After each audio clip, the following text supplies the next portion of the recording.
All right. All We're right. live. Terrific. Actually, I have to plug in one cable, so I'll be right back. All right. Welcome, welcome, welcome to the webinar. We are going to have a lot of fun tonight. Tonight is all about ketogenic diets. Keto, keto, keto, keto, keto. There's a lot of confusion in the world of diabetes, and especially in the world of low carbohydrate diets versus low fat diets.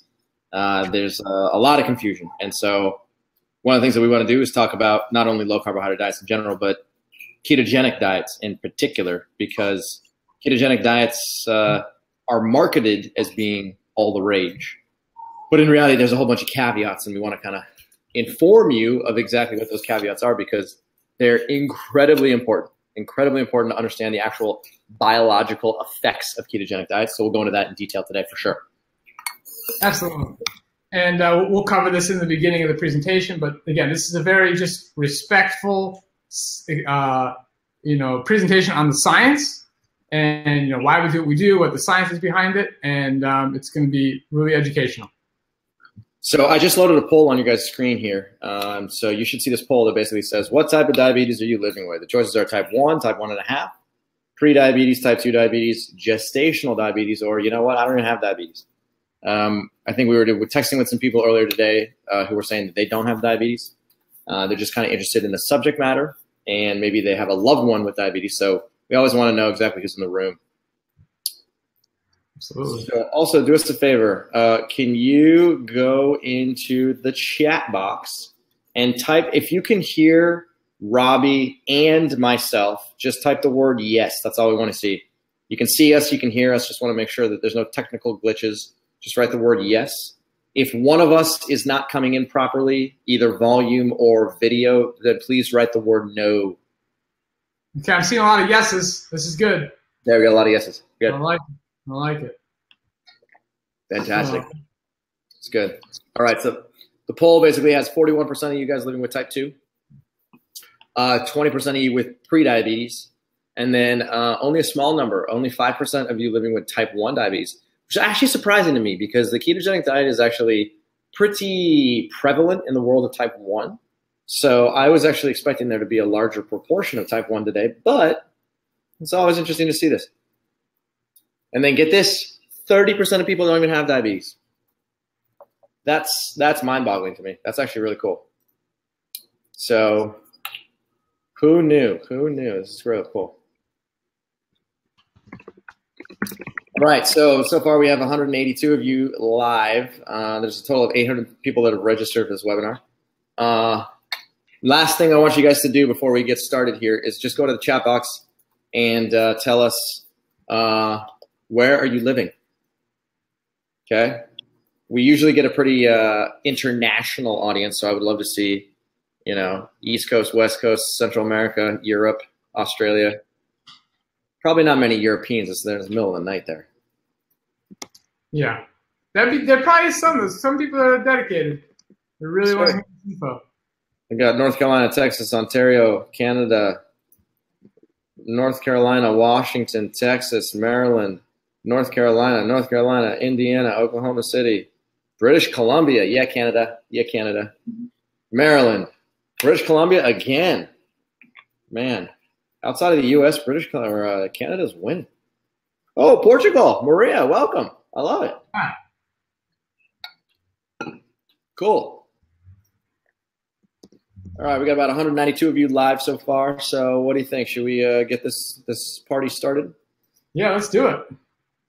All right, let's do this. Okay, here we go. I'm going to share my screen.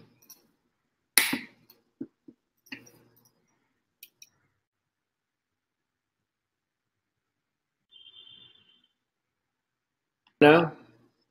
Okay, we can see your screen. Looks full screen. Looks great. All right, let's get this party started. Here we go. All right, so today's talk is all about ketogenic diets, or the keto diet, or the ketosis diet, whatever you want to call it. We've been told over and over again that the ketogenic diet is the way to not only improve your overall health and reduce your risk for disease, but especially if you're living with diabetes, that you should eat a ketogenic diet for a number of reasons. So we're going to go into detail about why ketogenic diets actually are not the solution for diabetes, and most importantly, why they actually increase your level of insulin resistance, which is very important to understand. I just want to get a couple of things squared away here. There's a couple of rules, and we're putting these rules into effect for tonight's webinar because oftentimes this conversation between the low carbohydrate and low fat community can kind of get a little heated. And Robbie and I are very, very, very adamant about the fact that we address everyone with respect. We do not name call. We do not finger point. So we also would like the same thing from you. So please be very respectful to each other in the chat box. If we see, any kind of name calling, swearing, if you're rude to other people, we will take you out of the chat box and we'll take you out of the webinar immediately. So again, please be respectful to other people, even if your opinion might vary or might differ from what other people have to say. And then when it comes to staying to the end, we have an awesome bonus for you guys today. An awesome bonus, as always. So you're only going to be able to take advantage of that bonus if you're here on the webinar. So be sure to stay till the end for sure. Here's what we're going to cover today. 5 things. Number 1, what's the biology of ketogenic diets? The actual molecular biology. You guys are going to become nutritional biochemistry experts by the end of over the course of the next hour. Next one, why do ketogenic diets actually cause insulin resistance? They create it and they exacerbate blood glucose instability. How do you measure insulin resistance? What's the long-term risk of a ketogenic diet? And then most importantly, how can you maximize your insulin sensitivity? So this is Robbie. This is myself. The two of us run Mastering Diabetes. In case you don't know who we are, we're going to go into a little detail about that, tell you our personal stories, and then we can go right into the science. So my name's Cyrus. I was diagnosed with 3 autoimmune conditions in my senior year of college. I was within a 6-month span, while I was a senior at Stanford, I developed Hashimoto's thyroiditis, which is hypothyroidism. Then I got alopecia, which is total hair loss. Then I got type 1 diabetes within 6 months. I was scared. I had no idea what was going on. The doctors at the time had basically told me to eat a low carbohydrate diet. They did not say ketosis because that wasn't part of their vocabulary at the time, but they told me to eat, to avoid carbohydrates. So I ate more butter, more cheese, more eggs, more bacon, more meat, and I ate small amounts of breads and cereals and pastas and fruits. And even though that was supposed to make my blood glucose nice and controllable, it didn't. The exact opposite. So my blood glucose was all over the place every single day. I got super tired. I lost a lot of energy. I couldn't exercise the way I wanted to. And I felt like my blood glucose meter was just a random number generator, and that obviously frustrated me to no end. So after a year, I decided to do some personal research, and I came across this idea of being a plant-based eater. Now, I want you guys to understand something very important. If you had told me at the age of 15 or 16 or 17 to eat a plant-based diet, I would have told you that that was a terrible idea. I literally used to make fun of vegetarians and vegans when I was growing up, thinking that it was some kind of death sentence. And now here I am at the age of 22 contemplating it and thinking, you know what? I'm just going to give it a try, see what happens.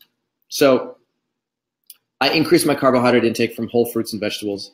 And within the first 3 weeks, my carbohydrate intake had skyrocketed. It went from about 125 grams per day all the way upwards of 600 per day. And I was expecting that my insulin use would follow the same trend.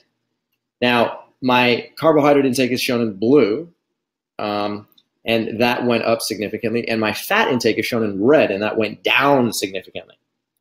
And again, I was expecting my carbohydrate intake would go, I was expecting my insulin use would go up because, again, I'm eating more carbohydrate, but in reality, my insulin use fell. So I was eating more carbohydrate and more glucose for less insulin. Something was very fascinating. What I did notice is that my insulin and fat trends were very similar to each other. So as I brought my fat down, my insulin use also decreased. And so I was so fascinated by this idea that I basically I enrolled in a PhD program at UC Berkeley. And there I studied for 5 years. I read thousands of scientific papers on insulin resistance and diabetes. And I earned a PhD in nutritional biochemistry. So there I wrote a thesis on the causes and the effects of insulin resistance. and really opened my eyes to the idea here that these low carbohydrate diets may actually be leading us in the wrong direction. So here I am 15 years later.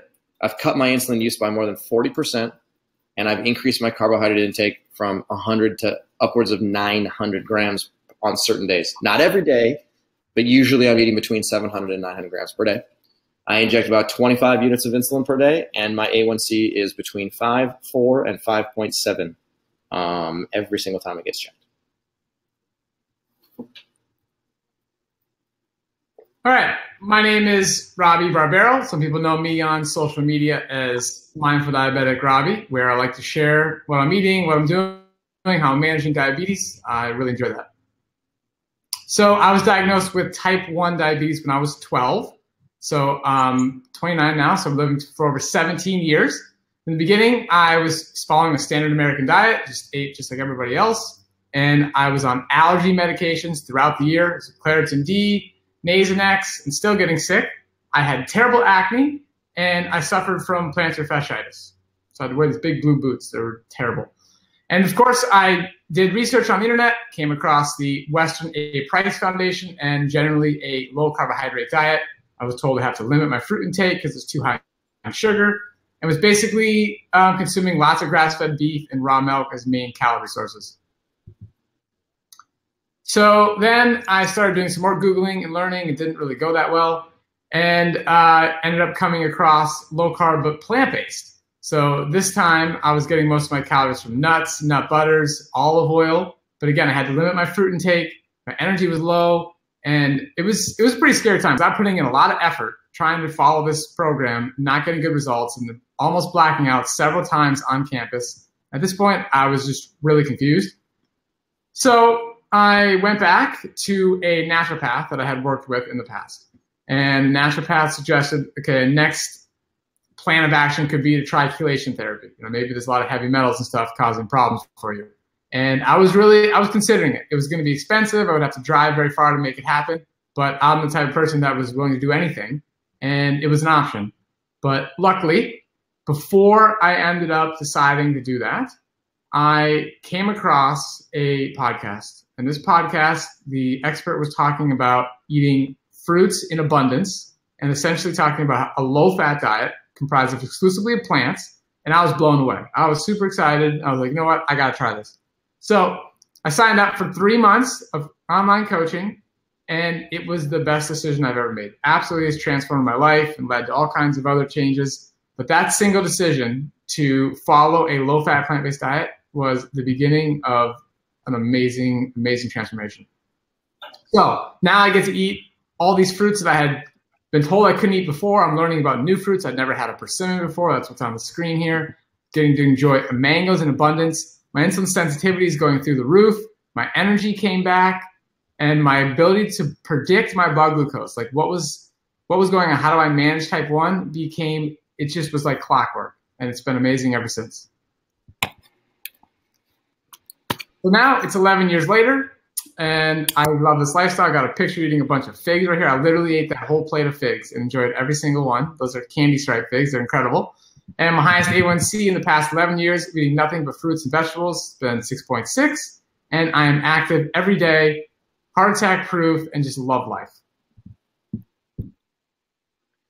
All right, so today's webinar is all about insulin resistance. And I know that some of you guys who are on the webinar today have probably heard a little bit about the molecular mechanisms underlying insulin resistance, and some of you have not. So if it is a review for you, then bear with us, but hopefully you'll learn something in the process as well.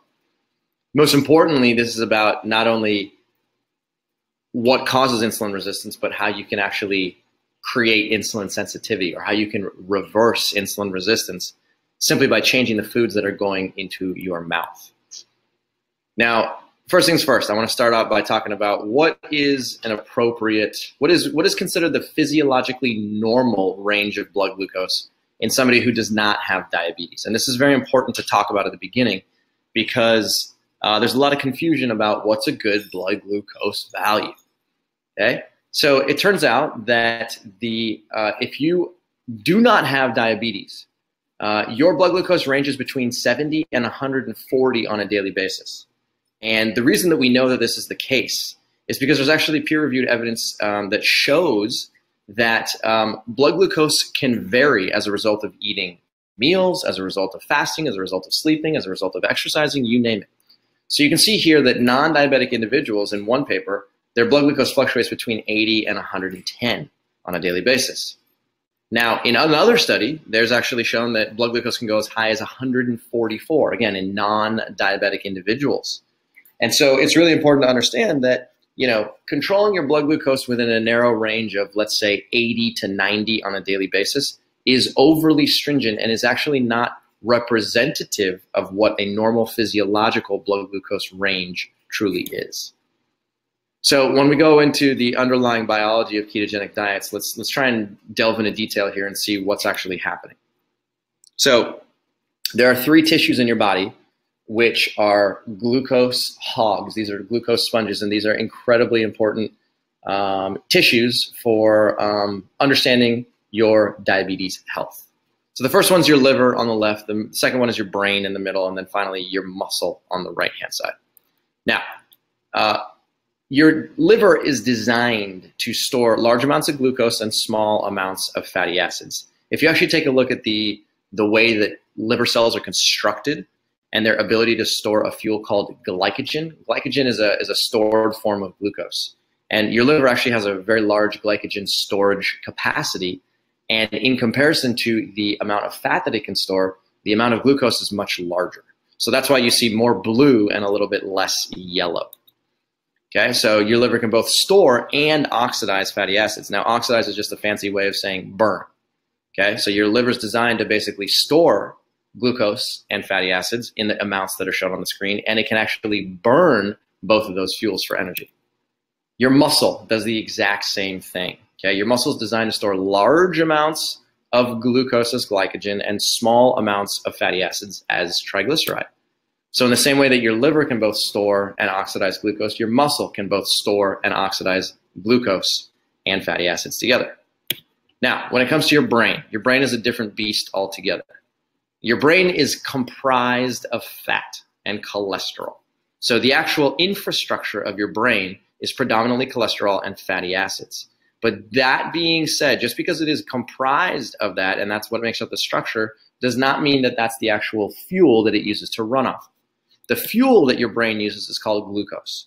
And it is not only is it glucose, it is only glucose. Your brain cannot oxidize fatty acids for energy. It cannot do that. It does not have any molecular mechanisms to do so. Okay? Your brain also cannot store any fuel. So unlike your liver and unlike your muscle that can store glucose as glycogen and store fatty acids as triglyceride, your brain cannot store fuel. It has to burn it on demand. And that's why it's really important to understand that your brain is such a protected organ, that tissues all around your body are doing whatever they can to make sure that your brain has fuel at all times. Now, your diet essentially is what determines the type of fuel and the amount of fuel that's stored inside of your liver and inside of your muscle.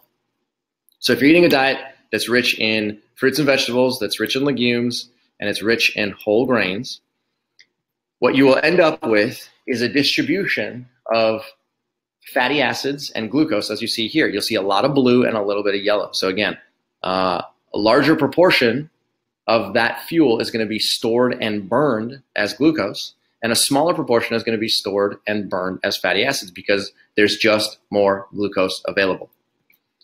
Now, when it comes to eating things like red meat and chicken and fish and dairy products and eggs, if you had a diet that was higher in any of these foods, then the distribution of fuel within your liver and your muscle would change.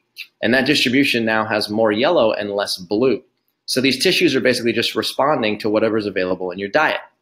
So because meat and chicken and fish and dairy products and eggs have more fat and more cholesterol and more protein and less carbohydrate, as a result of that, these tissues have no choice but to store more fatty acids and less glucose. Okay, so now here's the question for you guys.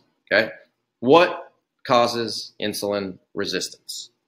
All right, so go to the chat box right now and please type in what you believe to be the cause of insulin resistance, because This can be a little confusing, and hopefully we can clear it up today. But please tell us your thoughts. We're going to read your answers right now. So, Robbie, what do you see on the screen? I see some good answers coming in here. I see fatty acids. I see fat, fatty liver, fat. Somebody says storage of fat, not designed to store fat. That's work, Yoke. That's right. Okay. Cells are full of fat. Somebody says dairy. Somebody says lipid. Somebody says too much insulin, question mark. What else we got? Obesity, fats and oils, intracellular fat. Somebody says meat. Lots of good answers here. Yeah, looks like you guys are nailing it. Maybe you guys should just give the presentation and I can sit back. Seriously. It looks like we got experts in the room. It's cool. Okay. Heme iron cause insulin resistance. Heme iron can definitely contribute to insulin resistance, but it's not the primary cause. But that's a great guess. Yep. Okay.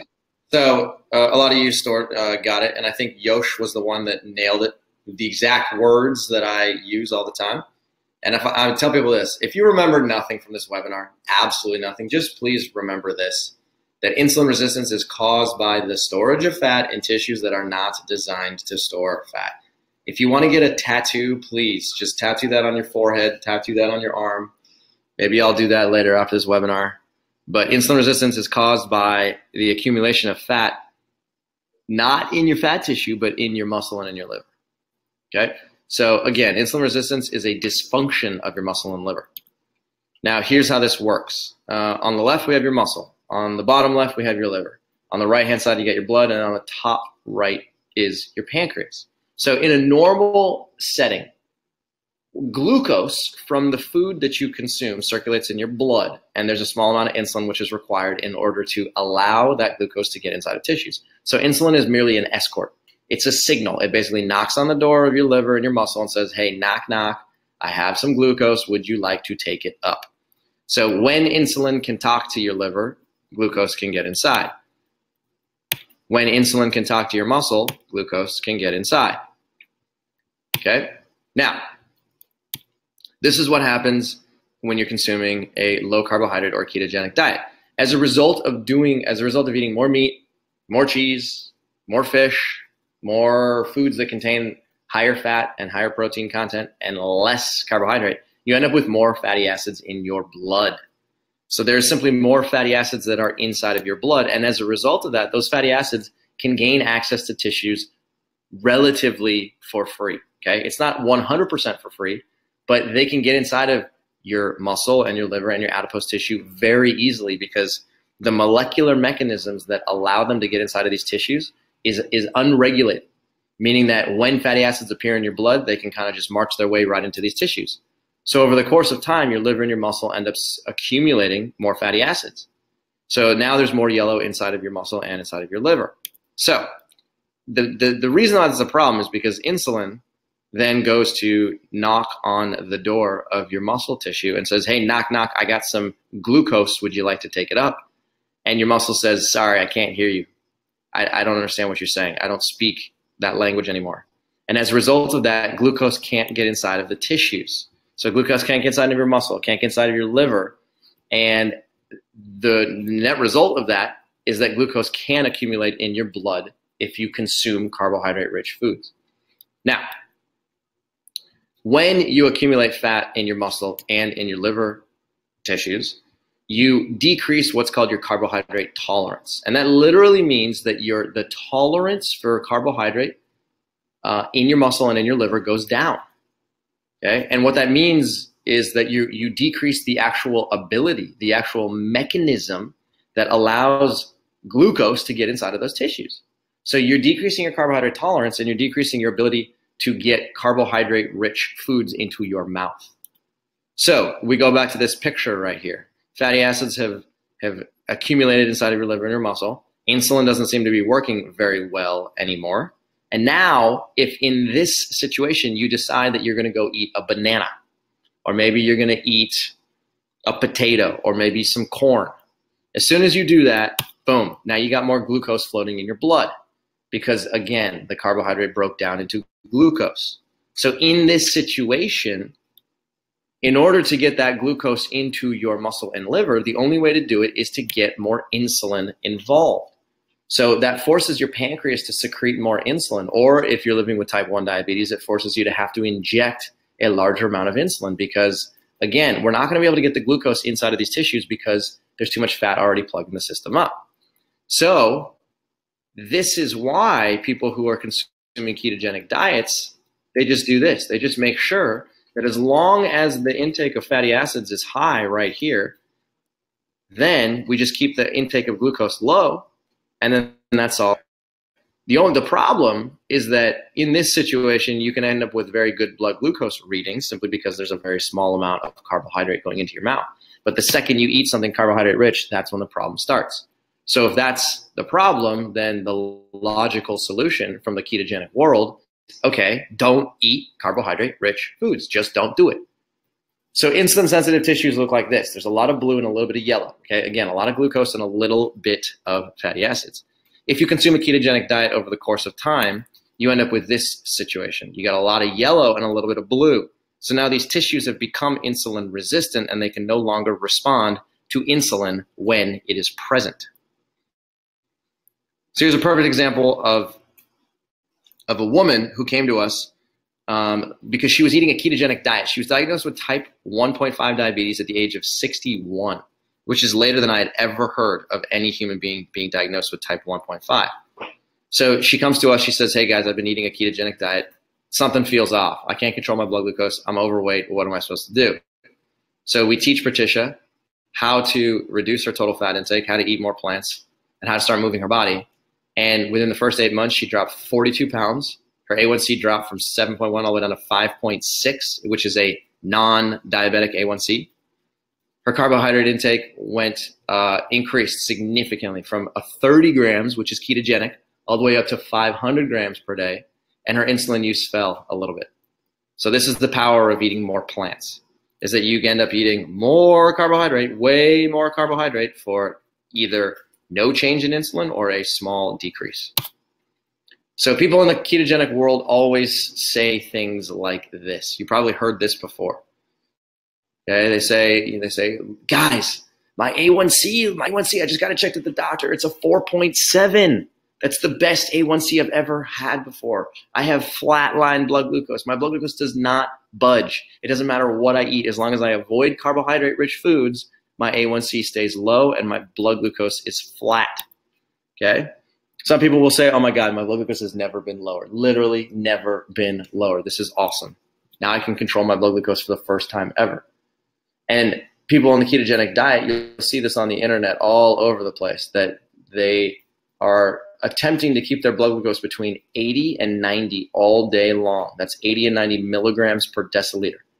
And as long as they keep their blood glucose between 80 and 90 all day long by, again, eating a very small amount of carbohydrate, then they believe that they've solved the problem.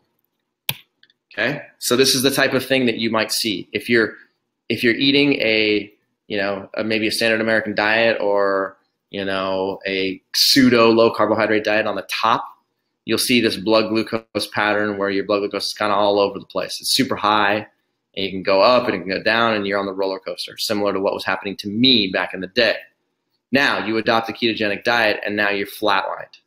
So see, this blood glucose pattern right here is now between probably 70 and 100 all day long, every single day. So this right here tricks people into believing that, hey, look, the ketogenic diet is a solution. I solved the problem. I can now control my blood glucose brilliantly. Now, the problem that ketogenic dieters have is that even though you can achieve a flatline blood glucose, the only way that you can get there and the only way that you can stay there is by avoiding carbohydrate-rich foods, okay? What that means, no bananas, no potatoes, no squash, no corn, no quinoa, no beans and lentils, right? Well, the only thing that ketogenic dieters can really eat from the plant world is non-starchy vegetables, things like cauliflower and cucumbers and tomatoes, okay? Things that contain such a small amount of carbohydrate energy that it's almost imperceptible. The problem here, again, is if a ketogenic dieter ate anything that contained carbohydrate in it, a banana, okay, an orange, a bite of quinoa, some brown rice, maybe some lentils, something like that. As soon as they start to put foods that are carbohydrate rich into their mouth, their blood glucose not only goes up, it skyrockets. It goes way up into the 200s and even 300s. So as long as you avoid eating carbohydrate-rich foods on a ketogenic diet, then you will likely never experience high blood glucose because you're simply avoiding carbohydrate-rich foods. Okay, it's very simple. So let's walk through these graphs here because they can be a little bit confusing. There's 3 sets of graphs. Over on the left-hand side, we have the ketogenic diet right here. Now what I've done is I've graphed the proportion of your diet that comes from carbohydrate versus fat versus protein. So carbohydrate is in blue, fat is in orange, and protein is in green. So on a ketogenic diet, the total amount of carbohydrate energy that you're consuming is very, very, very low. The total proportion of fat that goes into your mouth is usually between about 60 and 70% of your calories. And then the remainder comes in protein, which is usually between 30 and 25 to 35%. So we're eating this diet here where there's a large amount of fat, a medium amount of protein, and a tiny bit of carbohydrate energy. Okay? Now, what will happen as a result of eating this diet, just like we talked about? Flatline blood glucose, absolutely flat line. Decreased A1C, no blood glucose variability, awesome. I solved the problem. However, like we talked about, your hardcore insulin resistance, not just a small amount, very insulin resistant. We're going to go into detail about why insulin resistance can actually set the stage for chronic disease. We'll get there in 1 second. So in this situation, yeah, you have flatline blood glucose at the expense of insulin resistance. Now, if you go to the center graphs right here, this is a standard American diet. Approximately 40-ish% of your diet comes in carbohydrate. Approximately 40 comes in fatty acids. And then approximately 16 to 20% comes in protein. Okay? The standard American diet, nobody will argue that the standard American diet is healthy for you. Nobody will argue that anymore. There's too much evidence against it. So I'm going to refer to the standard American diet as a metabolic disaster because it is. And the reason that it's a metabolic disaster, one of the reasons, is because, again, take a look at the size of the blue and the size of the orange bars. We're eating a higher fat diet, a medium to high fat diet, and you're trying to put carbohydrate into your diet at the same time. And we saw earlier that as the orange bar gets larger and larger and larger, the blue bar has to get smaller and smaller and smaller. Again, as the orange bar gets bigger, the blue has to get smaller in order to keep your blood glucose under control. But when the orange bar is medium high or high, and the blue bar is medium high or high, this is when you end up with a whole bunch of blood glucose instability, and that sets the stage for type 2 diabetes. Now, if we transition to a low-fat, plant-based whole food diet, low-fat, plant-based whole food diet, this is where you're consuming about approximately 70% of your diet in blue, in carbohydrate, and then approximately 10 to 15% in fat and 10 to 15% in protein. Now, when you are doing this, you end up with the best of both worlds. You can absolutely flatline your blood glucose. We have clients that are doing this every single day of the week. They get lower A1Cs, they get lower blood glucose, and they get less blood glucose variability.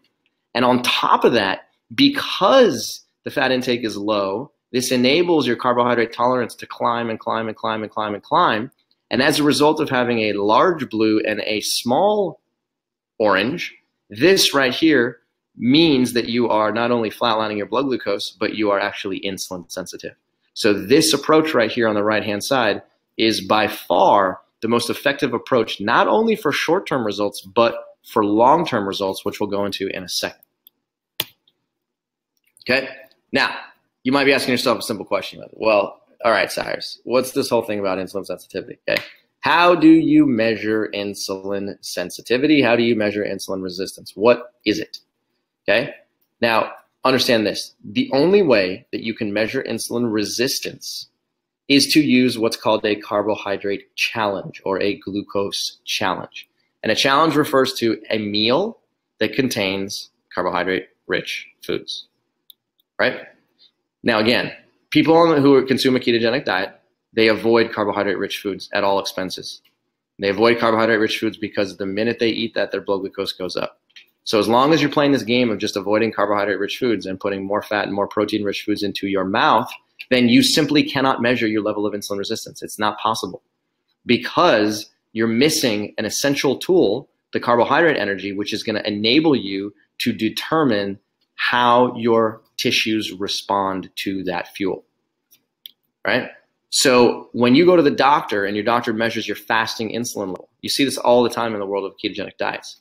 You know, fasting insulin is low. Okay, hey, look at this. My fasting insulin was a 2.4. It was a 3.1. Fantastic. I solved the problem. The reason why fasting insulin is not an accurate measurement of insulin sensitivity is because it does not take into account a glucose challenge. There's no glucose involved in this measurement, and therefore your fasting insulin measurement is effectively bogus. So any accurate measurement of insulin sensitivity has to include both glucose and insulin. And the oral glucose tolerance test is something that you can take at the doctor's, or you can actually take it at home. And this is the gold standard because this is very simple to execute. You can do it at home, and you can actually get a really good indicator of your overall insulin sensitivity. Okay. Now, there's a whole bunch of tests here. I don't want to bog you down with all the details of every single one of these different tests. Everything from fasting insulin to what's called a 24-hour blood glucose profile or a euglycemic hyperinsulinemic clamp. We're not going to get into details about these, but these are all different tests that are used in the research world, okay? And you see here in this column that says glucose challenge. Only the ones that are shown in green actually involve the consumption of glucose or carbohydrate-rich foods. And only the ones that are shown in this actually measure insulin. So of all of these tests, there's only 3 tests which are actually considered valid measurements of insulin sensitivity. The first one is a euglycemic clamp, which you can get done if you enroll into a scientific study. If you don't, this will cost you thousands of dollars, and it's not worth it, trust me. Okay, you can also do a 24-hour carbohydrate to insulin ratio, which I will show you in a little bit. Or you can take an oral glucose tolerance test. Like I said, you either go to the doctor or you give it to yourself. Either one of these 2 at the bottom will actually give you a good result. And again, as long as you're avoiding consuming carbohydrates, you will never, ever, ever, ever, ever get to the bottom of your insulin sensitivity or your level of insulin resistance. So if you're at home, you might be asking, well, fine. All right, I want to measure my insulin sensitivity. What the heck am I going to do? Okay, a simple thing that you can do is take a look at your 24-hour carbohydrate intake and divide that number by your 24-hour total insulin use. So let's just do a simple calculation here. My 24-hour carbohydrate intake is, let's say that I ate 700 grams of carbohydrate. So I'll put that in the numerator, and then in the denominator, I'm going to put my 24-hour total insulin use. And my 24-hour total insulin use averages about 25 units per day. So 700 in the numerator divided by 25 in the denominator gives me a 28-to-1 ratio. So 28-to-1 ratio is what I would consider my 24-hour insulin sensitivity. Now, people who join our program, this is what happens, okay? Average insulin sensitivity at the beginning of the program is right here. It's usually about 4-to-1. So again, if you were to calculate your insulin sensitivity, people who start our program usually start at about a 4-to-1. So their carbohydrate intake might be something like, I don't know, 100 grams, maybe 150 grams per day. And they're using something like, 25 to 40 units of insulin per day, okay? So as a result of that, their carbohydrate to insulin ratio is quite low. It's way down here. Within 3 months, their carbohydrate to insulin ratio goes in excess of 15. Now remember, this is a 24-hour carbohydrate to insulin ratio. So this is a very good number. And then over the course of 6 months, it gets better. And then by the course of 12 months, it's even better. So this increase from 4 all the way upwards of 22.5 is astronomical. This is something that you rarely ever see reported in the scientific literature.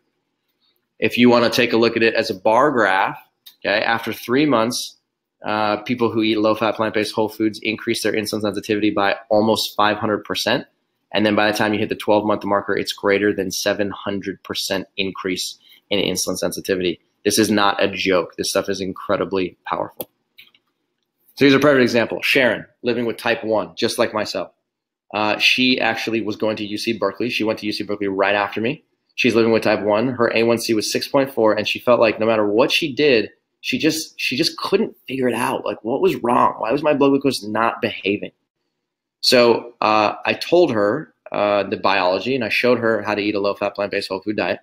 And within the first 4 months, she lost 26 pounds. She didn't even know that she had 26 pounds to lose. Her carbohydrate intake skyrocketed. It went from 85 to about 410. So this is like a 4-fold increase. And she's now, decreased her insulin use by 40%. So again, more carbohydrate, less insulin. More carbohydrate, less insulin. She lost weight. Her A1C decreased. And she got off of an oral medication called Insulin in the process. So, okay, fine. So I talked about the fact that, increasing your fat intake is going to lead to insulin resistance. But why is that a bad thing? What's the problem? Why not just live with insulin resistance, Cyrus? I could just be insulin resistant and I could just stop eating bananas and quinoa. What's the big deal, right? Well, here's the problem. If you're insulin resistant, it actually sets the stage for practically every single chronic disease that we know as a scientific community. Namely, insulin resistance significantly increases your risk for heart disease, all cardiovascular disease, whether it's high cholesterol, whether it's hypertension, whether it's coronary artery disease. You'll see over and over and over again that people who are more insulin resistant end up with heart attacks, stroke, and an increased risk for cardiovascular damage in the long term. So in the short term, low carbohydrate diets, ketogenic diets, they give you incredible results. You can reduce your A1C. You can get it below 5.0. You can reduce your blood glucose variability. You can reduce your insulin use. You can reduce your LDL cholesterol. You can even lose weight. You can lose little tons of weight. Okay, but here's the problem. In the long term, the picture changes significantly. Okay, so there's some peer-reviewed research here that shows you that, ketogenic diets were originally developed for people living with epilepsy. That's really what it is. It's an epileptic diet. Okay, and what researchers found is that when you treat somebody who's living with epilepsy and you feed them a ketogenic diet, they get a reduced incidence of seizures. They have less seizures and they're able to live a much more normal life. And then in that process, the idea of a ketogenic diet got extrapolated into the, cancer and diabetes and heart disease populations, even though it was never designed to treat any of those diseases in the first place. Now, part of the problems with these ketogenic diets is that they end up with a whole laundry list of side effects, including dehydration, GI discomfort, okay? Infectious disease. Your risk for infectious diseases goes up. How's that possible? Well, it's because your immune system has been suppressed. You end up with hypertriglyceridemia, which is high triglycerides, high cholesterol, okay? Hyperuricemia, this is increased uric acid concentrations. You can end up with osteopenia and osteoporosis. I mean, this is just a short list, but there's a whole bunch of negative side effects.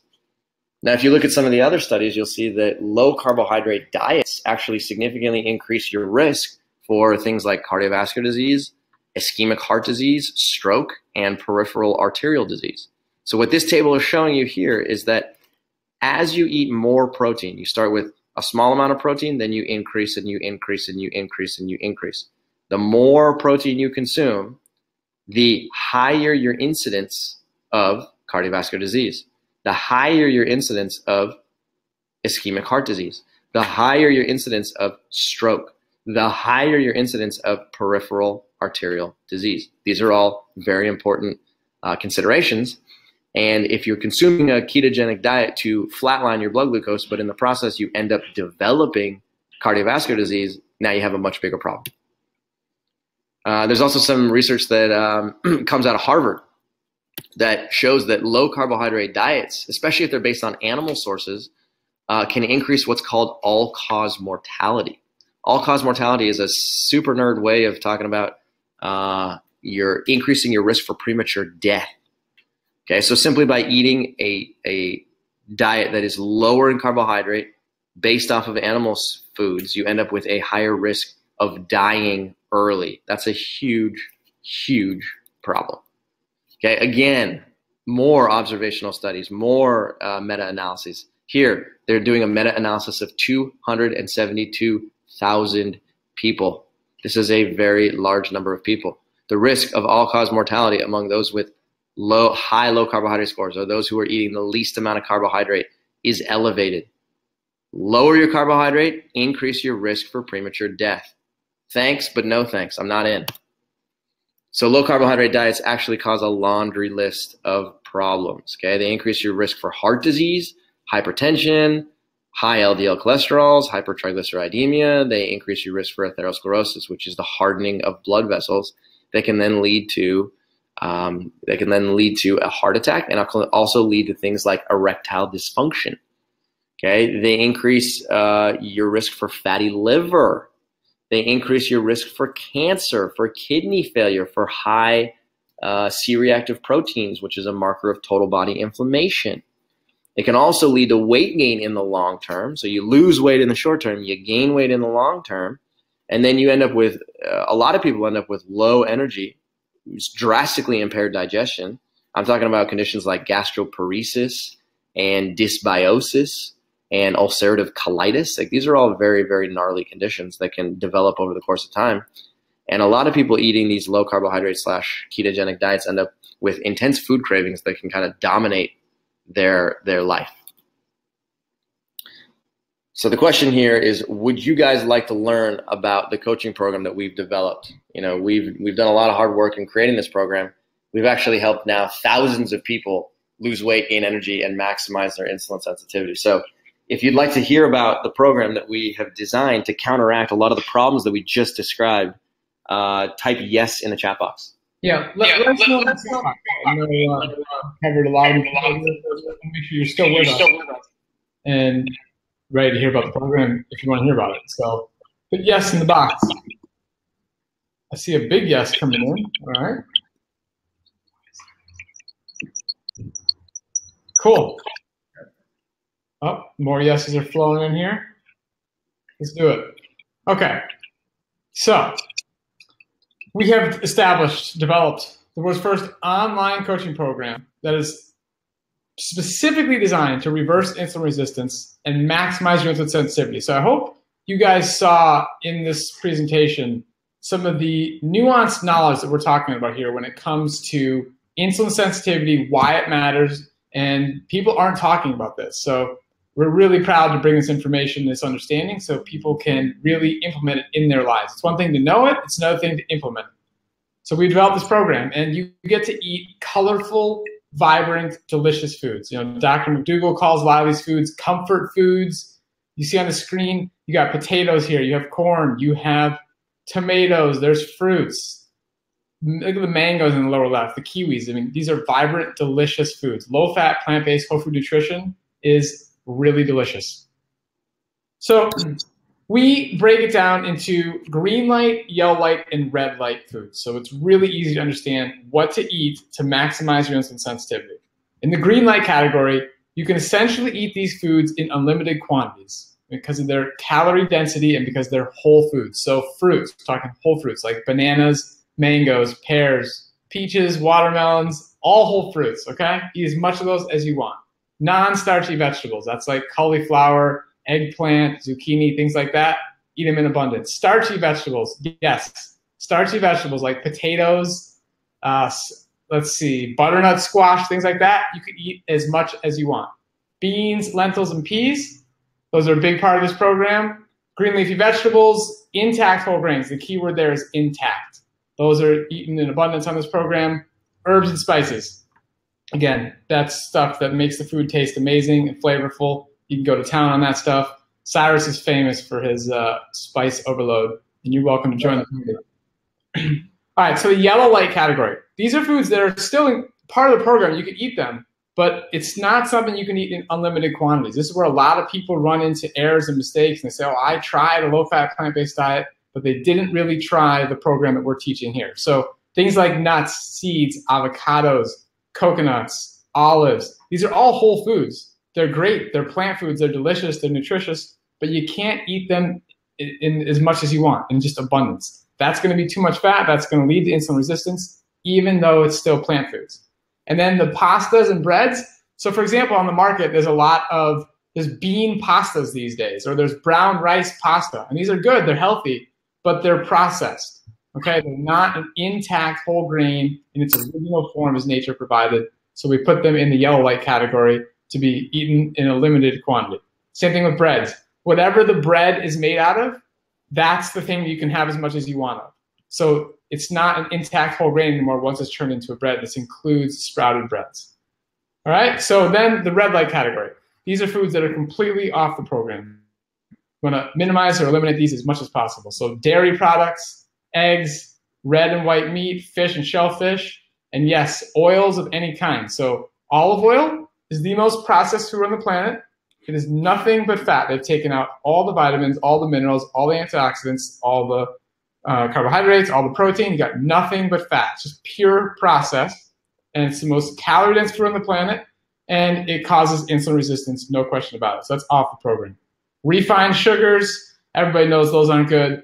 Pastries and breads, just a bunch of sugar, fat, and oil in there. It's no good. So those are off the program. Let me cut you off here for 1 second, Robbie. In the chat box, there's a number of questions from people that are asking about, they're saying, oh, you know, when you measure insulin resistance, you talked about insulin. I am living with type 2. I do not inject insulin. Therefore, this does not apply to me.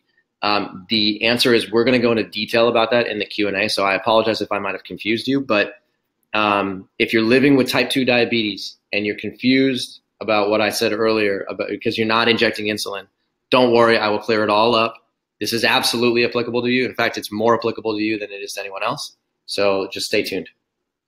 Cool. Okay, so here's an example of what these foods can turn into as far as meals. You have a beautiful bean dish in the upper right. You have a soup on the left, a vibrant fruit salad on the bottom. There's like a chickpea burger in the middle. This is stuff you can eat as much as you want on our program.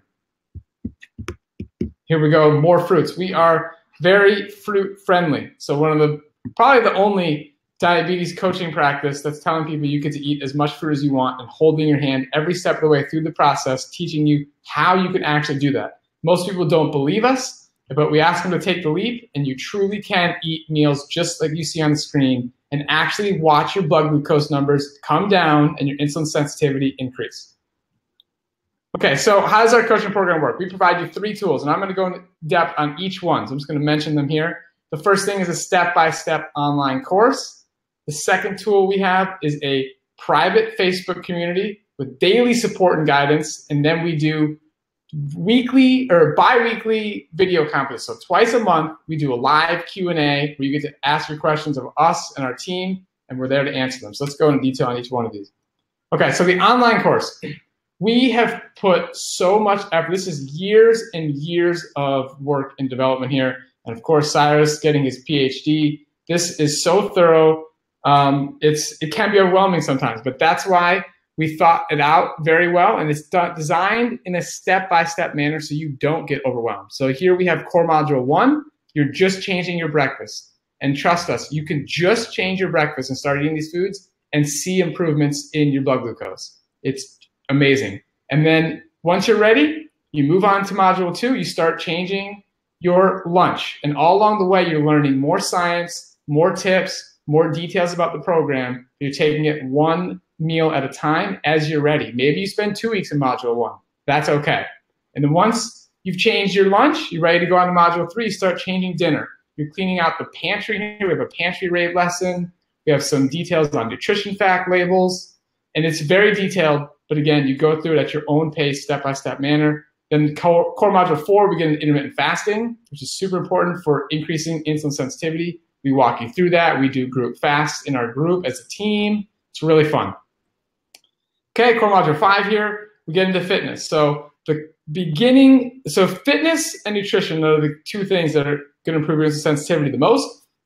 Food being the first, and then once you're ready, we move into fitness. But again, we're all about not getting you overwhelmed and taking it step by step, and trust us, even when you're doing it just one step at a time, you will see dramatic improvements each step of the way. Okay, we get into some food preparation tips, food buying tips. Social situations are a big deal when changing your diet and lifestyle. We walk you through that. We coach you through it. It's very detailed in the online course.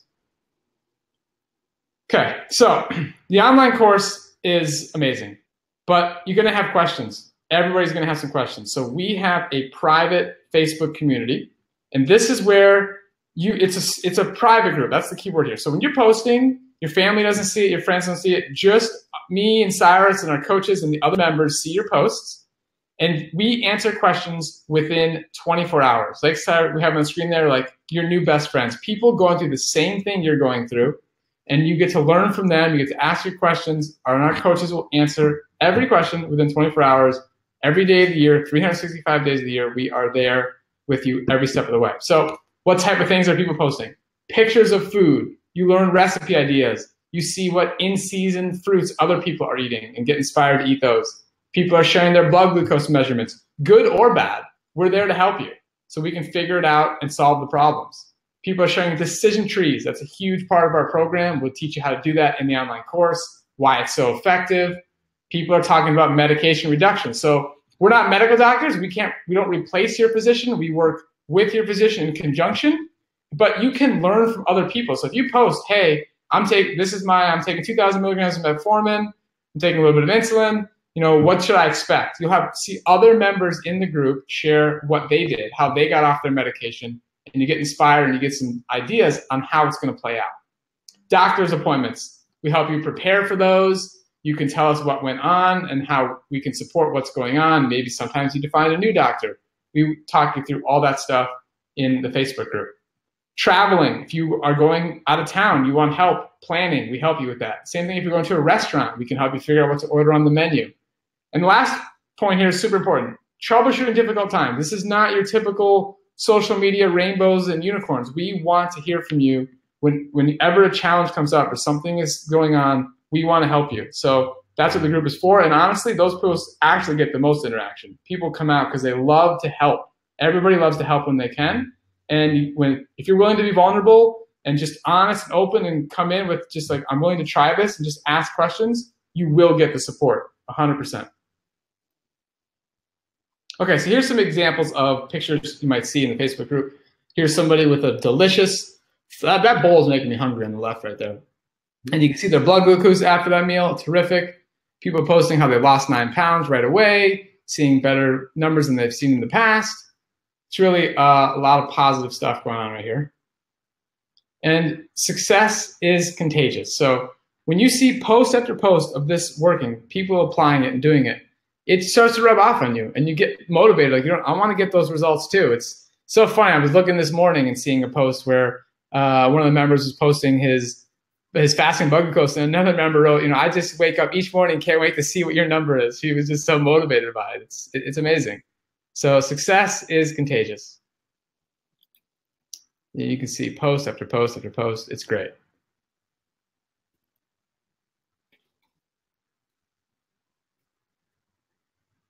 Okay, so here's an example. This is Carrie. So Carrie, look at the picture on the lower right. That was her one of her highest weights, and you can see she has in 2017 she has lost over 50 pounds. She exercises every day. She has the energy to exercise. That's the key.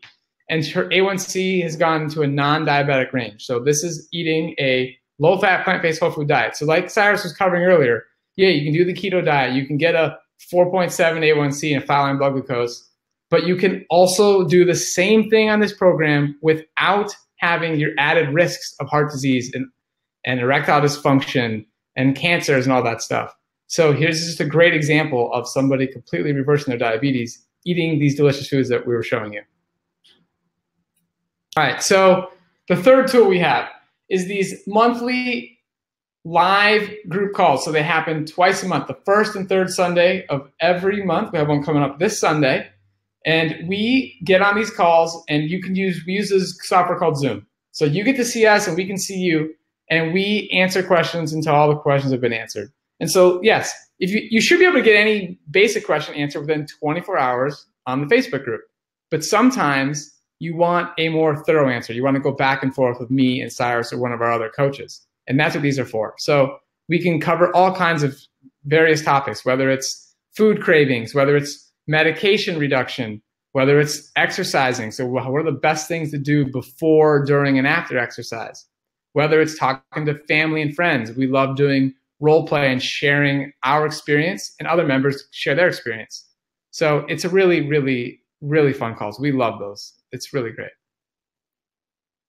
And you also get to interact with the other people in the Facebook group. So people you've become, new best friends with, and you're seeing on a regular basis, getting inspired by, you're helping them. You get to see each other and interact. It's really fun.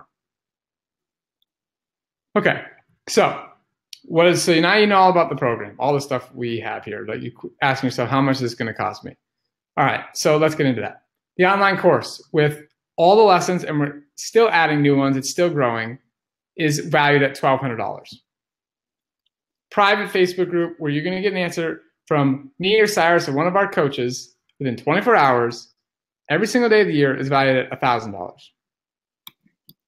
right, weekly members content, adding new material, that's valued at $1,500. Okay, and then the video calls where we're answering your questions, you got multiple coaches on every call, that's valued at $1,200. Okay, so you add that up, total $4,900. Trust me, it's not going to cost you that much. But that's not the only stuff we're going to offer here. So because you guys are on the webinar, we are going to give you guys 2 bonuses for joining our program. So the first one is our 2017 online summit. All right. These experts on the screen are the true heroes and legends of this movement. And they've done research. They've worked with patients for years and years.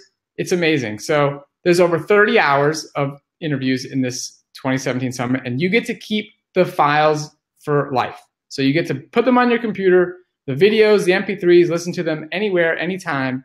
And this information really gives you an in-depth understanding of all the stuff we covered tonight on the webinar about why insulin sensitivity matters, how to achieve it, how it applies to you, and lots of nuanced topics such as, deep confusion about the paleo diet or protein confusion or gestational diabetes. We have an interview on that. Some specific sports nutrition, all kinds of really nuanced topics are covered in detail throughout the summit. All right, so then the second bonus is we offer small group coaching for people who want a little bit more individualized hand-holding attention. That's part of what we offer here. So if you sign up, you get a bonus to do that for 2 weeks. All right, so that's valued at $125 right there. And we've been doing these calls. So we just had a call last night. Last night was a insulin dependent call. And it is so fun to see new people coming in, and the interaction we get there is really, really fun. So it's a really good opportunity, and it's me or Cyrus on those calls. And it's really, really in-depth learning opportunity. Really get your personalized attention, and we're sort of checking in with you on a week-by-week basis. So we're really on top of it, and it's fun. Okay, so you add in that, this entire thing is valued at $5,122. And honestly, I mean, that number is actually low. I mean, it's really actually hard to put a price on your health and what it means to actually, you can probably save that much in just getting off medications and what it costs. People are paying in copays or surgeries and procedures. It's a lot. So anyways, the value is $5,122, but the actual price of what it costs to get everything we just covered is $249 for an entire year. That's not like a one-time payment for just like a phone call or something. That's for the entire year of working with us, getting access to the online course, small group coaching, and the summit for life. All right? So it's really an incredible offer. And I'm going to load a box for everybody who wants to join us. So you can just click the box and you can go to a page, enter your information, and get started with us. Yeah, there we go. I don't know about you, Robbie. I mean, I do know about you, actually. We have a lot of fun. It's funny because the world of diabetes can be a pretty grim subject, and everybody's always so serious about it. And, they're talking about life-threatening conditions, but we make sure that in our coaching program that we address it with an air of, definitely be serious about this, no question. Make changes that are really important and going to last a long time. But also, we have a lot of fun. We have a lot of fun as coaches. We have a lot of fun in our small group coaching calls. And, people are having a fantastic time as their mental health gets better. They start losing weight. They start gaining energy. It's just really, it's a very enlightening and powerful process. If you feed your body with a medicine that tastes phenomenal. Yeah, I mean, that's exactly right. When you start feeling better and you're going to eat foods you've been told you are not supposed to eat and you're seeing all these amazing results, there's a certain amount of just joy and happiness that comes along with that. And it's obviously fun for us to see that for people. And it like you said, it's a very fun process. Absolutely. All right. So now we have a whole bunch of questions. Okay. So here's the first question. The first question is basically like, hey, I'm living with type 2. I don't inject insulin. So this conversation about insulin sensitivity doesn't pertain to me. Okay. Let me clear up the confusion, and I apologize if I was a little unclear earlier. Even though you don't inject insulin using a syringe, or you don't inject insulin using a pen or an insulin pump, your pancreas manufactures insulin. Okay, so the question is, are you getting your insulin from internally, or are you getting your insulin externally? People with type 1 diabetes inject insulin externally. People with type 2 diabetes and prediabetes have insulin manufactured internally. So what I'm referring to here is when you eat a diet that contains a large amount of fat and protein, you end up increasing the amount of insulin that's required in order to get glucose out of your blood. So if you're injecting insulin from the outside world, well, great, you can see that, right? Instead of taking a 3-unit injection, I can take an 11-unit injection, and I can measure that on a syringe. But if you're living with prediabetes or type 2 diabetes, you can't measure it because your pancreas is doing work behind the scenes, and it is increasing the amount of work that it has to do, increasing the amount of insulin that it has to produce. You just can't feel it. You can't see it. And so the way to get that measured is by using one of the tests that I suggested, like the oral glucose tolerance test. Because during that test, you consume a glucose-rich beverage or a carbohydrate-rich beverage.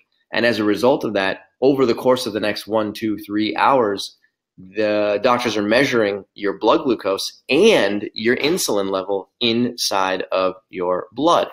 So again, the insulin came from your pancreas. It didn't just come from a syringe. So the idea here is that we're trying to teach you how to eat so that your insulin needs are minimized, regardless of whether those that insulin's coming from a syringe or whether it's coming from your pancreas. The less insulin you require, and the greater the amount of carbohydrate you can put into your body, the better your long-term health is going to be. No question. Yeah, let me add to that, Cyrus, and let me know if there's anything is inaccurate here. But if you're living with let's say you're living with type 2 diabetes, you're using 2,000 milligrams of metformin right now, and let's say you don't get an oral glucose tolerance test, but you start eating more fruits and vegetables, you increase your total carbohydrate intake, which we can help you assess based on using nutrition software like Chronometer, or just the pure logic that you started eating a lot more fruits and starches. So you see your total carbohydrate intake going up, and you start seeing your fasting blood glucose go down simultaneously. I mean, that is right there, obviously showing you are becoming more insulin sensitive. Insulin that you're producing is working. So, and you can go through that experience, like literally, guys, in a week to 2 weeks.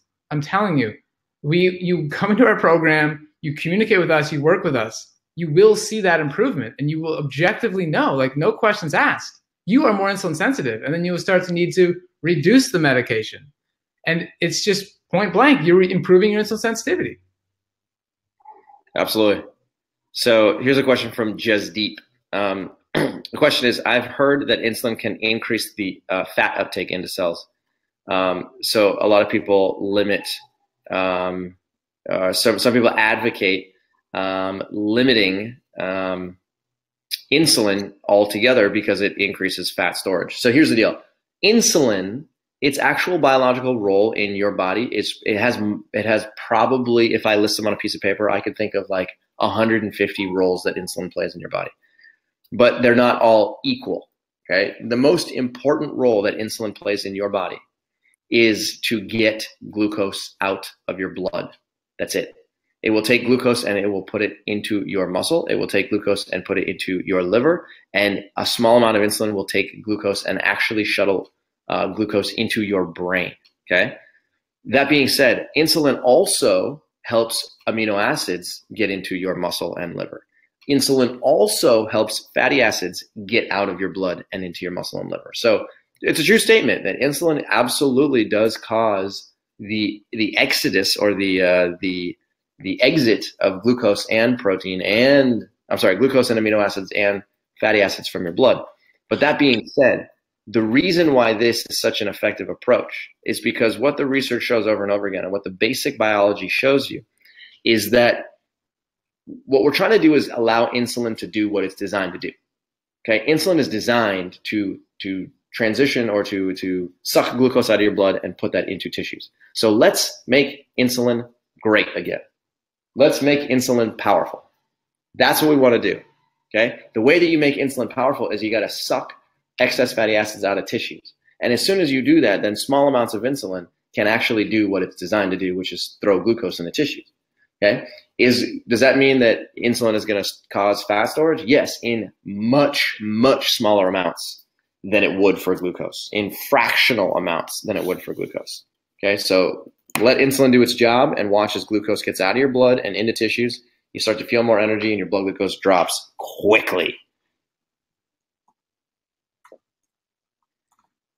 Okay, so now Yosh asked another question. What's up, Yosh? Good to see you here. He says, as we dump fat, meaning as we burn fat from our body and increase our insulin sensitivity, does that mean that that fat is going to get stored in adipose tissue? Actually, the answer is, as you dump fat, okay, so what happens? Once fat gets inside of your muscle, it's not going to leave. It's not like your muscle gets rid of it and puts it back into your blood and then sends it to your adipose. Once fat gets inside of tissues, it effectively gets trapped. So inside of your muscle, it's a trap. It's not going to leave. You got to allow that fat to get burned. So your muscles don't actually have a mechanism by which they can get rid of that fat. It doesn't really exist. Your liver also doesn't have, it has a mechanism to get rid of fat, but what you're going to also have it do is burn it. So what you're going to do is effectively turn your muscle and your liver into furnaces. And these furnaces are going to burn a lot of glucose and a lot of fat. And as a result of doing that, then you're not worried about dumping so much fat into your blood. The tissue that's going to dump the most fat into your blood is absolutely your adipose tissue, your fat tissue, okay? But the beauty is that when you dump fatty acids from your adipose tissue into your blood, they end up going to your muscle that then burns it, or it goes to your liver that then burns it. And so over the course of time, you end up decreasing your fat mass and increasing your ability to burn fat in tissues all throughout your body.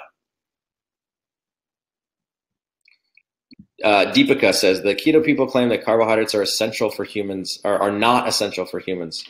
They believe that humans are not designed to eat carbohydrate and that insulin is toxic. What are your thoughts on this? Okay, Deepika, we've heard this 1,000 times over and over again.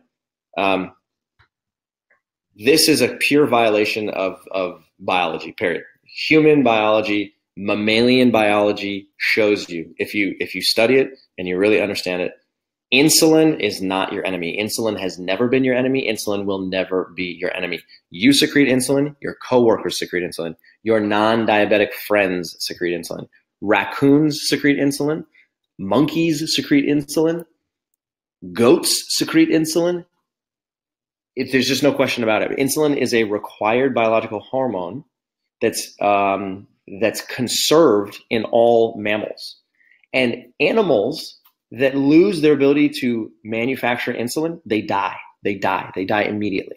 So if you're a monkey and you're living in the wild, and for whatever reason you end up with an inability to manufacture insulin, you'll be alive for about a week and then you're dead.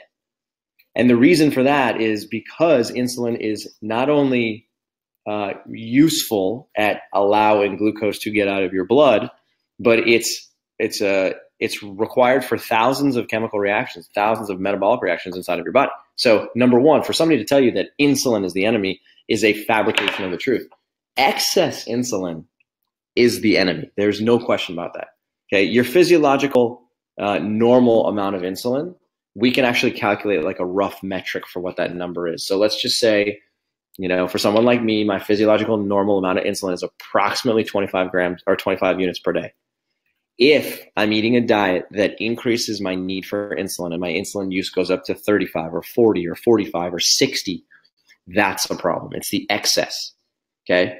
Going beneath my physiological set point is dangerous.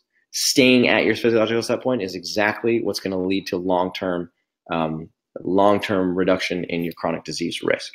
So number one, insulin is not the enemy. It never has been. It never will be. Number two, the fact that there's no essential carbohydrate, this is just another fabrication of the truth. Just please don't believe what this idea, okay? Carbohydrate is found in the natural world everywhere.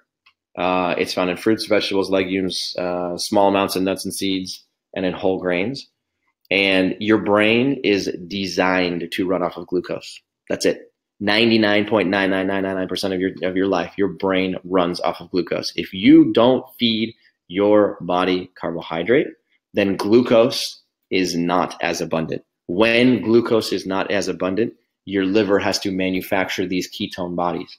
And these ketone bodies are then shuttled up to your brain to be used as an emergency backup fuel. People have overcomplicated ketogenic diets, and they've made it seem like if you're running your body on ketone bodies, then that's the answer to your long-term health. And truth be told, ketogenic diets have not been around for long enough for us to really examine the long-term effects of them. We know through inference that when you consume more fat, we consume more protein, you consume less carbohydrate, that your risk for all chronic diseases goes up, and it goes up tremendously. And so just watch over the course of the next 5 to 10 years as more ketogenic specific studies come out, that I guarantee you we're going to see over and over and over again that ketogenic diets are killing people. They really are killing people, and it's unfortunate.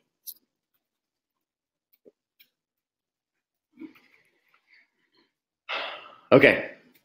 Susan, are vegan ketogenic diets just as unhealthy? Specifically, Walter Longo's fasting mimicking diet or longevity diet. There's a vegan doctor, Joel Kahn, who also recommends this.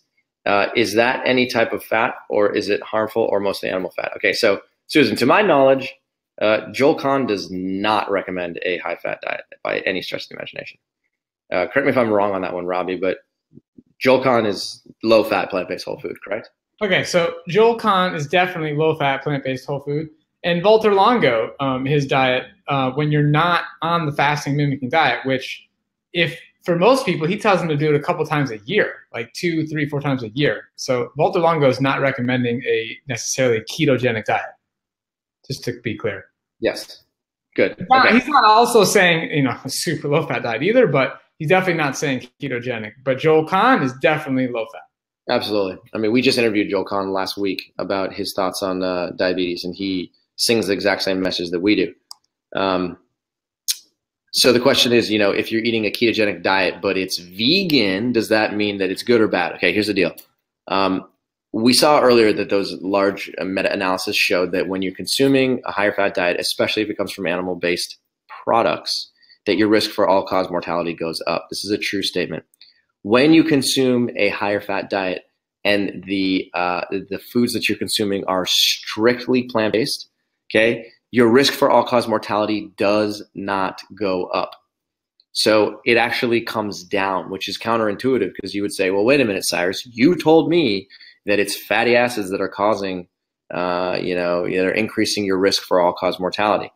And in reality, the answer is yes. Higher fat diets will absolutely increase your risk for overall death, for sure.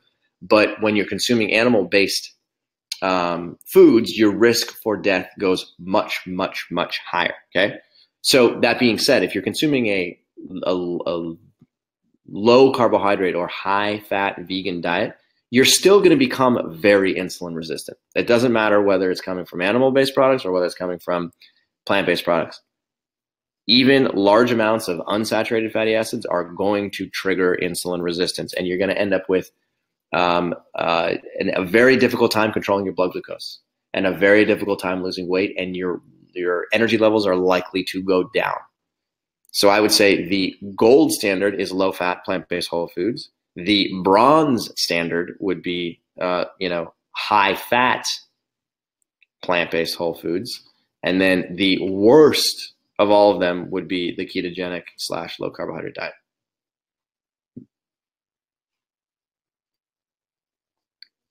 Okay. Tiana says, what is the fat that's causing insulin resistance? Is it seeds, nuts, and oil? Okay, the answer is anything that contains predominantly saturated fat. So saturated fat, you come from, butter, eggs, cheese, bacon, animal-based products in general. Saturated fat is also found in coconuts. It's found in coconut oil. Saturated fat is also found in olives and olive oil, okay? So make sure that as you reduce your total fat intake that you absolutely get rid of oils, no questions asked, and try and limit your overall fat intake because that's going to give you the biggest bang for your buck.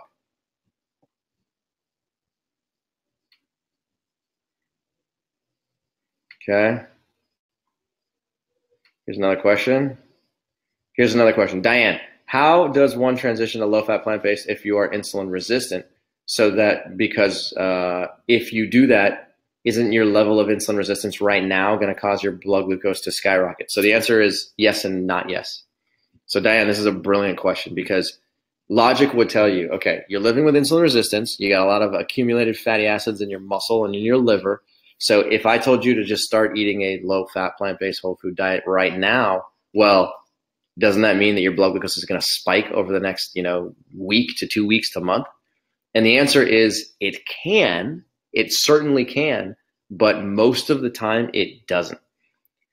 In my situation, my particular situation, I saw immediate movement in my blood glucose within 24 hours. I dropped almost 35% of my insulin use in 1 week. It was that fast.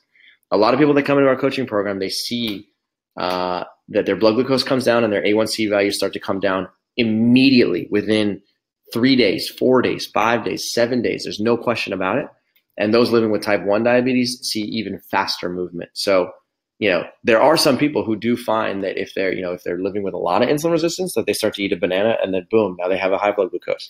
But trust me when I say that that is a temporary situation. And even if that happened for a week or 2 weeks or 3 weeks, I would still say, don't worry about it. Keep moving forward because the long game is what we are talking about. The long game is ultimately what you're trying to achieve. Decrease chronic disease risk, decrease diabetes risk. And you can do that by, looking at this in the long term. So Lisa asked a simple question. She says, how complicated would it be for a person with diabetes who's on a ketogenic diet to switch to a low-fat plant-based whole food diet? Okay, should they slowly introduce carbohydrates back in? Okay, give me a time frame. So just like I was saying to Diane, the answer is in our online group coaching program, like Robbie was showing you, we teach you to walk. We do not want you to run. We do not want you to make a lot of changes in a very short period of time because if you do, especially if you're injecting insulin, you can end up becoming hypoglycemic very quickly. So what we teach you how to do is literally change 1 meal per week. That's it. Week 1, breakfast. Week 2, lunch. Week 3, dinner. Week 4, you can work on desserts. You can work on logistics a little bit more. By the time you get to week 5 and beyond, you're moving into exercise. Point being is that if you walk slowly over the course of 3 weeks, you can change your diet completely from the ground up. And before you know it, you're eating a completely plant-based diet and you're seeing drastic movement in your blood glucose values. We see it every single time. And, it still gives us shivers when we see somebody brand new to the program see such rapid movement in their blood glucose. Yeah, and there's a simple question here from Lily asking, would bananas and oatmeal be a good breakfast? And the answer to that, in most cases, is yes, that'd be a good breakfast. And the bottom line is the one thing I just love about our program and what we're doing here is that every step of the way, like any question you have, like we're just all about trying it and sampling. Let's see what happens. Let's see what happens in your body. So I don't know Lily right now. I don't know whether she has type 1, type 2, if she's overweight, if she has, has serious insulin resistance, if she moves her, I don't know. But she comes into our program, she tries that breakfast and says, look, here's what happened. My blood glucose went high. It's like, oh, okay. Here's how we're going to modify that. And you're going to get that answer within 24 hours. And we're going to figure out exactly what is right for you based on what you like and your preferences and where you're at. And just like what Cyrus said, if somebody's seriously insulin resistant in the beginning, we make tweaks. So we're going to work with each person on an individual basis. Agreed. Okay, here's another question. RJ says, does the program teach all basics of diabetes coaching and measuring carbohydrate, etc.? The answer is yes. We go in depth about what is the blood glucose, what is your optimal blood glucose range, We give you an online tool for measuring your macronutrient intake, your total calorie intake. We teach you how to use that stuff. We don't want you using it in the long term. We teach you how to weigh your food if you would like to do that. We teach you how to use the decision tree, which teaches you exactly how to add numbers to the equation so that you know exactly how to eat and control your blood glucose at the same time. It's very in-depth, and we teach you, again, how to walk. But we also make sure that you have the basics before you start to move forward to more complicated things. Okay, we have a question about ethnicity. How does this program fit with a food style, somebody who wants to eat more rice and wheat? So that's a great question. And the answer is we want to work with each person based on their food preferences. So if that's the type of food you like Indian food, then we're going to teach you how to eat amazing Indian food and enjoy it and work with meeting your goals. So, intact. So like wheat berries is the most intact form of eating wheat. So that's the intact whole grain version, of wheat basically. So, you can start modifying it and we can try and see how things go based on your goals. But the bottom line is any cuisine can be low-fat, plant-based whole food. No question about it. And you can find food that you love based on your preferences. And we're going to work with you every step of the way to make sure it's helping you meet your goals. Karen says, if I'm insulin resistant but not yet diabetic, let's keep it that way. My doctor advocated a low carbohydrate diet and it did help me lose weight and drop my blood pressure and my cholesterol. Thanks to this program, I have learned that it doesn't address the root cause. Can I employ this immediately? So the answer, Karen, thank you for your kind words. You are absolutely right. You can drop your blood glucose. You can drop your A1C value. You can drop your blood pressure, your cholesterol. You can drop your body weight. You can get incredible results in the short term eating a ketogenic diet, but it's not going to lead to good long-term results. It's going to increase your risk for premature death. It's going to increase your risk for chronic disease. So to answer your question, can you start this immediately? The answer is yes, absolutely. We have people join our coaching program at the age of 72, and they still see improvements in their blood glucose. They still see incredible results with reduced blood pressure, reduced oral medication requirements. So it's literally, from what I can tell, from everything that I've ever read, it is never too late. You could be 95 years old, you can start this program, and you will still see changes in your overall chronic or your metabolic health. I saw a question come in saying your slide says $249 a year, save 30%. So the reason you're saving 30% is because if you chose to do just monthly, $29 a month, it would be more than $249. So you're saving 30% by committing to a year, committing to yourself. It's really the best deal we have. It's really, really quite a steal, honestly. Yeah, absolutely. Carrie, can a low carbohydrate diet lead to memory problems? 100%. There's actually some groundbreaking research which is showing there's two doctors, I believe their last name is Shirazi, and they wrote a book called, it's not the end of Alzheimer's, it's something that I'm blanking on right now, but they basically show how cognitive decline, which is basically an increase in your risk for dementia and Alzheimer's disease, is directly related to the food that you choose to eat. For the longest time, researchers have thought that Alzheimer's was not related to the food you're eating, and that if you did develop Alzheimer's, you couldn't reverse it. But in reality, all the research now is showing that your brain health, your neurological health, is so closely connected to what you eat that it's impossible to deny the connection. So, great, you may not be necessarily at risk for Alzheimer's and dementia, but if you're having a difficult time with your cognitive function, I have worked personally with many people who had brain fog and were unable to concentrate for long periods of time.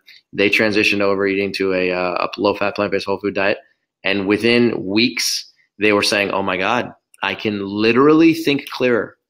I can think clearer. I don't have as foggy of a brain. I can actually concentrate for longer periods of time. I don't get headaches. I'm able to actually focus. I can pay attention to work meetings. I can be on the phone for a longer period of time. So this is all real. It's 100% real. And, if cognitive decline is something that you're concerned about and, memory, then there's just no question about it.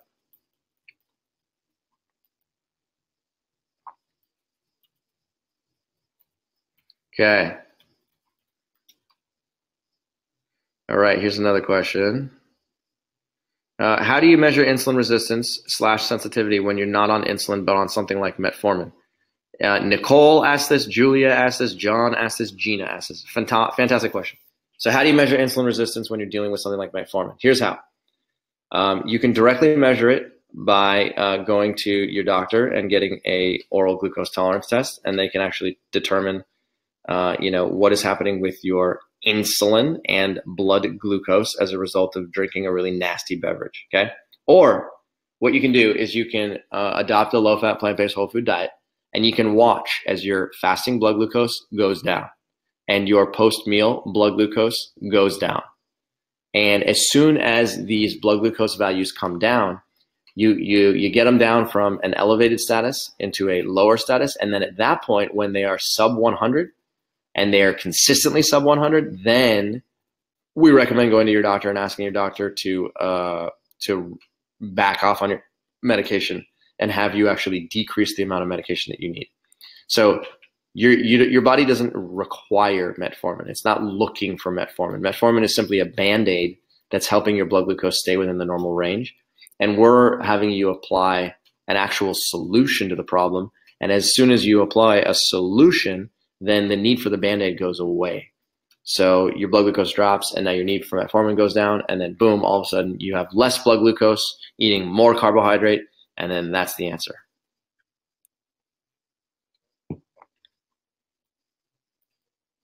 All right. I think I got one more question that I see here. Okay. So there's one question here from Corinne. She says, I'm a type 1 and I'm insulin resistant. Okay. So she got a C-peptide value, and it was basically, I think it was a 0.9, which basically means that she has a very small amount of insulin production. I don't take any insulin, but I regulate my blood glucose using whole foods, including animal products, and exercise. I have no gallbladder. Will your program help me? Thanks. Okay, so Corinne, I think I need a little bit more information from you, but it sounds to me like you're insulin resistant, you have type 1 diabetes, and you don't take insulin, which to me is actually very interesting, because if you truly were a type 1, then you would likely be needing insulin or having to inject insulin. So if you don't take any insulin injections right now, then either you have type 1.5 diabetes, which is basically a weak version of type 1, or the food that you're eating, again, you're potentially avoiding carbohydrate energy, and therefore your need for insulin is super low, actually non-existent. Yes, you can gain tremendous amounts of insulin sensitivity on our program. There's no question about it. Given what I do know about you, I can tell you that if you're eating more carbohydrate-rich foods, you'll probably start injecting insulin. So, if your goal is to avoid insulin altogether, then, this program probably won't work for you. I'll be straight up and perfectly honest about that. But again, like we talked about earlier, insulin is not your enemy. Insulin never was the enemy. Insulin never will be the enemy. So what we're trying to do is get you to a point where you can keep a very solid blood glucose range and completely avoid heart disease and diabetes and cancer down the road, and hypertension and high cholesterol and Alzheimer's disease, and you name it. So this is the way to get there, even if it comes at the expense of a small amount of insulin. It looks like we got a nice comment here in the chat box. Max says, thank you guys. Learned a lot tonight. And oh yeah, I lost another 5 pounds. Total loss is 78 pounds. That's awesome. Great job. Love it. Also, I want to let people know the book Cyrus was referencing is called The Alzheimer's Solution. Thank you. And I pasted the link in the chat box if you'd like to grab a copy of that book. Nick asked a question. He says, what's the difference between physiological insulin resistance and pathological insulin resistance. Nick, I've literally never heard the difference between the two of those. I don't know. Send an email to Team at Mastering Diabetes and show me some evidence here that there's two types of insulin resistance. I've never heard those two terms before. Pathological insulin resistance would basically just be chronic insulin resistance, but physiological insulin resistance is something that's brand new to me. So, I've never heard that before. I wish I could answer your question. So Karen says, approximately how long does it take to regain insulin sensitivity? Can I begin eating fruit immediately? So again, this is a case-by-case basis. In most cases, yes. But again, in your situation where, if you're in our program, you're doing it day one, let's see what happens, ask us some questions, and we'll modify things. Sometimes people do need to go on a really intensive, truly low glycemic, having lots of vegetables and eating specific fruits like berries instead of eating grapes or something. So there's minor tweaks, but in general, this happens very quickly. Just like Cyrus said, in the first week, things are changing dramatically. I had the same results. When people come to our retreats, we run 4-day retreats. We've completed 5 of them. And a little side note here, there'll be an announcement coming soon about the next one.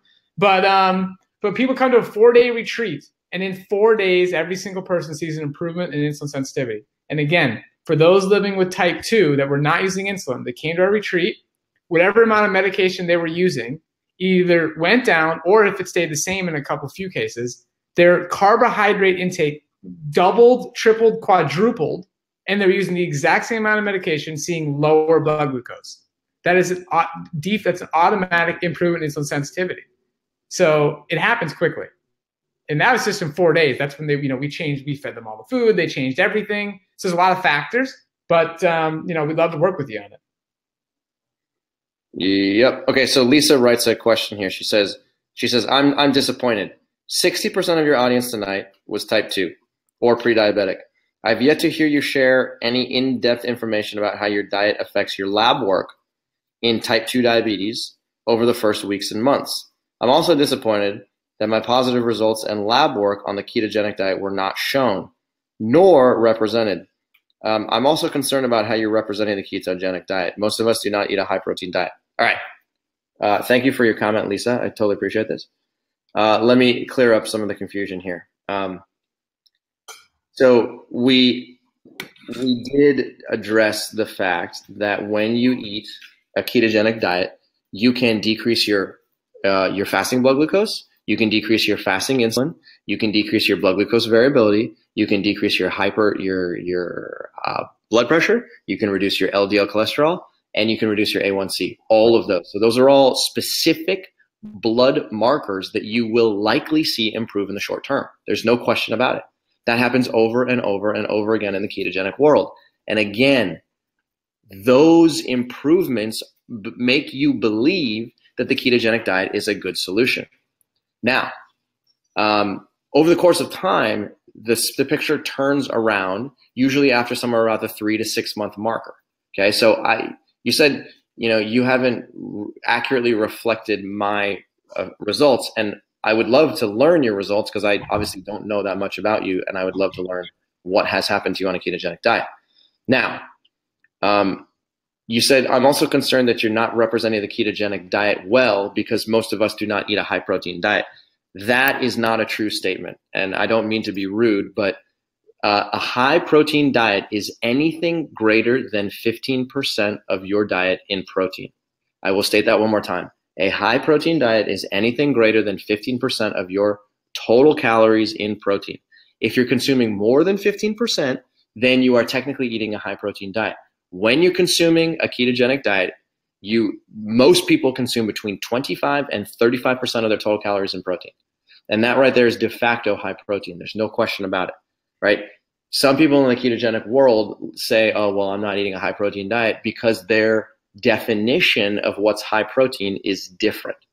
But according to the research, according to an article that we are going to release next week that talks about the difference between a low, a medium, and a high protein intake in people with their cardiovascular and diabetes mortality, there is no question about it.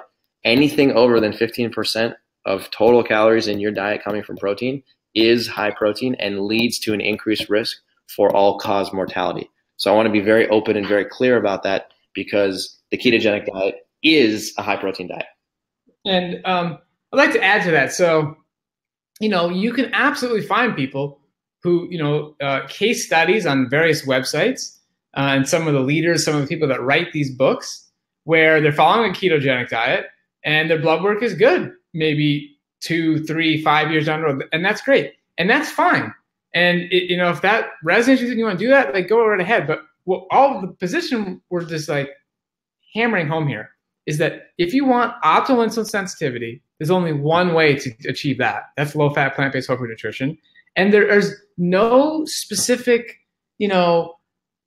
blood work number that you can achieve on the ketogenic diet that is somehow cannot be achieved on the low-fat, plant-based whole food diet. So you get to choose, like, do you want your 5.0 A1C eating fruits and potatoes and beans and lentils? And then, also the evidence that this is not going to cause long-term problems, that the longest lived societies on the planet eat that way? Or do you want to do it with butter and bacon and limited vegetables and literally limiting your amounts of non-starchy vegetables, things like bell peppers? You can't have too many bell peppers on a ketogenic diet. Otherwise, you exceed your carbohydrate intake. You can't have berries. Like, I'm literally read some of these books. They say 0 berries, like no blackberries, no strawberries. Like, if that's what you choose to do, that's fine. Like, no problem. We're just here making sure that the diabetes community at large understands that not only is our option viable, but it's backed by a lot of science and a lot of logic. Awesome. All right. Well, I think we answered most of the questions that came in today. We totally appreciate you guys taking the time to be here with us. Again, if you purchase the annual membership, you can get it at a 30% discount for $249. If you do that, you get both the Mastering Diabetes Online Summit from last year, which includes over 30 hours of evidence-based nutrition expert interviews. And then on top of that, you get 2 weeks of small group coaching, which is valued at $250 per month. So you're actually getting over $200 in bonuses, and it's worth every ounce of your effort. So hopefully we'll see you on the inside. And thanks again for participating. Have a great day. Good night, everybody.